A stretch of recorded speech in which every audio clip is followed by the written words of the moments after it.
What to own when the dollar collapses. Since 1944, the dollar has been the go-to currency for the world. As the backbone of the global economy, the dollar has been the basis of transactions, debt, and the complex system of worldwide international commerce. The pedestal that the dollar has been historically placed on has afforded Americans a particular level of security. With other nations' reliance on our currency, we could enjoy a certain peace of mind about our savings and investments being somewhat protected. However, the tides are changing. While the United States has boasted the world's strongest economy for decades, it is losing ground rapidly. Investors have increasingly been fleeing US-based assets to find foreign counterparts, with China being a favored destination. In fact, this migration, coupled with the fallout of the COVID-19 pandemic, have current estimates projecting that China will surpass the US as soon as 2026. Meanwhile, Russia has been working to break its dependence on the dollar by dumping more of the greenback from its reserves.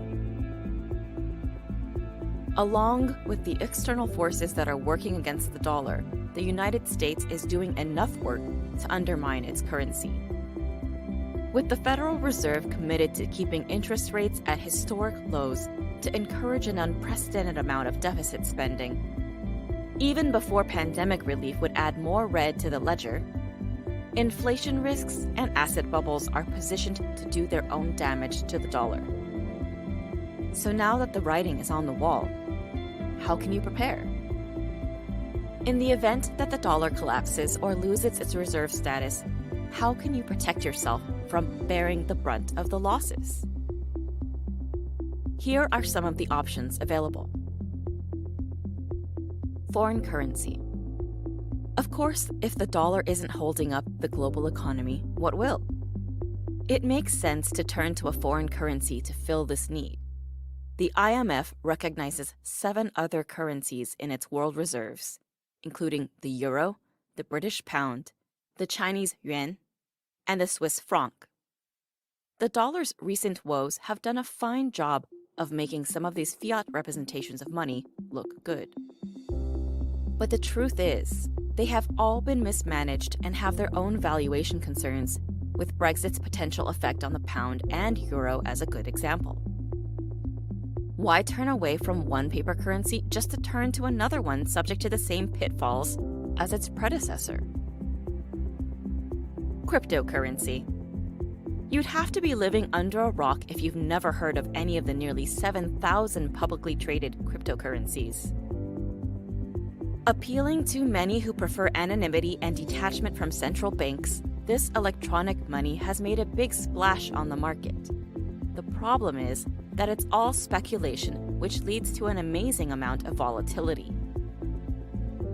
The frequent highs and lows make this an extremely risky asset, even when compared to typical stocks and fiat currencies. Real estate.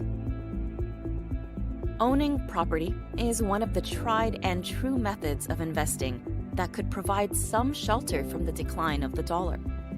After all, the land is real and tangible. But in order to acquire real estate, the average investor must take on a sizable mortgage debt. A devalued dollar also makes maintenance of the property more expensive. Precious metals. When world leaders decided that the dollar would be the standard currency, it was based on a simple premise that the United States backed its paper with gold. Other countries backed their reserves with the dollar, and in turn, the global economy was backed by gold. That changed in 1971 when President Richard Nixon removed the direct ties between the yellow metal and green paper. While the world continued to look to the dollar for its reserves, gold never lost its value and remains a safe haven for wealth. Universally recognized as valuable, precious metals have outlived countless other currencies that are now considered obsolete. So, in case the dollar does lose its global status, or even worse, is rendered completely worthless, why wouldn't gold do what it has always done? Considering the aforementioned efforts of China and Russia to pull away from American money, the fact that they are stockpiling gold should give us insight into how beneficial precious metals can be.